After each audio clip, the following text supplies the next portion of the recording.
ಅಲ್ಲೇ ನೀವು ಕನ್ಫ್ಯೂಸ್. ಅದಕ್ಕೆ ನಾನು ಫೋನಲ್ಲಿ ಹೇಳ್ದೆ ನೋಡ್ಕೊಳ್ಳಿ ಅದು ಏನಿರ್ಬೋದು ಅಂತ. ಭಾಳ ಕಾಣ್ತದೆ, ಈ ಕಾಲ್ ಬಿಟ್ಟದೆ. ಅದೇ ನಿಮ್ ತಲೆಗೆ ಮಾತ್ರ ಕಾಣಿಸ್ತಿತ್ತಲ್ವಾ?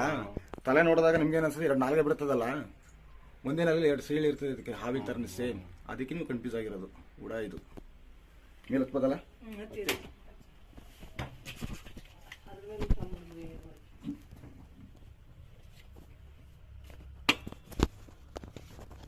ಅಂದರೆ ಇನ್ನು ಮರಿ ಇದು, ಚಿಕ್ಕ ಮರಿ, ಅಷ್ಟೊಂದು ದೊಡ್ಡದಲ್ಲ. ಎಲ್ಲ ಮಿಸ್ಸಾಗಿ ಬಂದ್ಬಿಟ್ಟಾಯ್ತಾ? ಮನೆಗಳು ಬರೋ ಡೌಟ್ ಇದು ಅಲ್ಲ, ಆಯ್ತಪ್ಪ ಏನಾದರೂ ಮಿಸ್ ಆಗಿ ಏನೋ ತಿನ್ಲಿಕ್ಕೆ ಅಂತ ಬಂದು ಇಲ್ಲಿಗೆ ಹಿಡಿಯಕ್ಕೆ ಬಂದಿರ್ತವೆ. ಇಲ್ಲಾಂದ್ರೆ ಯಾವ್ದಾದ್ರು ಪ್ರಾಣಿ ದಾಳಿ ಬೈಕೆಲ್ಲ ಮಿಸ್ ಆಗಿ ಹತ್ಬಿಟ್ಟಿರ್ತವೆ, ಇಳಿಯಕ್ಕೆ ಬಂದಿರಲ್ಲ. ಅಳಿ ಕೊಂಚ ತಿಂತದೆ, ಇದು ಮಾಂಸಾಹಾರಿ ಜೀವಿ ಇದು, ಅದನ್ನೆಲ್ಲ ತಿಂತವೆ. ಹೌದಾ? ಹಾಂ ಹಾಂ ಹಾಂ, ಓಕೆ ಓಕೆ.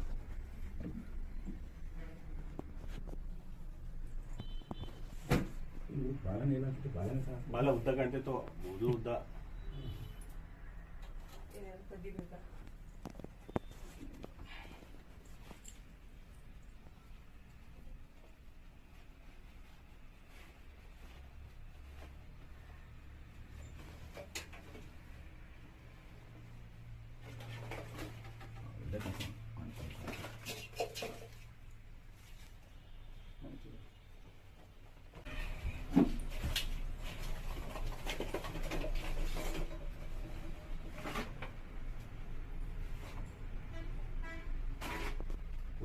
ನೋಡ ಬನ್ನಿ ಆಚೆ ಹೋಗೋಣ.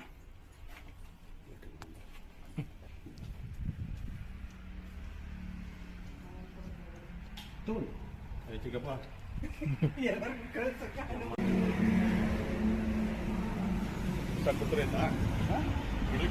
ಬಿಟ್ಬಿಡ್ತೀನಿ, ಇಲ್ಲೇ ಲೋಕಲ್ ಬಿಡ್ತೀನಿ, ದೂರ ತಗೊಂಡು ಬಿಡಕ್ಕಾಗಲ್ಲ. ಇಲ್ಲೇ ಬಿಟ್ಟು ಬೆಳೆದಾಯ್ತಲ್ಲ, ಈ ಭಾಗದಲ್ಲೆಲ್ಲಾದ್ರೂ ಬುದ್ಧ ಪ್ರದೇಶ ನೋಡಿ ಅಲ್ಲೇ ಬಿಟ್ಬಿಡ್ತೀನಿ. ಬದುಕುಳಿತದೆ ಅಲ್ಲಿ ತಗೊಂಡ, ಇದೇನು ಕಾಡಿಗೆ ಬಿಡಲ್ಲ ನಾವು, ಇದೇ ಲೋಕಲಲ್ಲಿ ಬಿಡ್ತೀವಿ. ತಗೊಂಡು ಅಲ್ಲಿ ಬೇರೆ ಕಡೆ ಬಿಟ್ಟರೆ ಸರ್ವೇ ಆಗಲ್ಲ, ಅಂದರೆ ಬದುಕುಳಿಯೋದಿಲ್ಲ, ಕನ್ಫ್ಯೂಸ್ ಆಗ್ತದೆ ಜಾಗ. ಆ ಕಾರಣಕ್ಕೆ ಇಲ್ಲೇ ಎಲ್ಲರೂ ಗೊತ್ತಾಗ್ಬಿಟ್ರೆ ಬದುಕುಳಿ.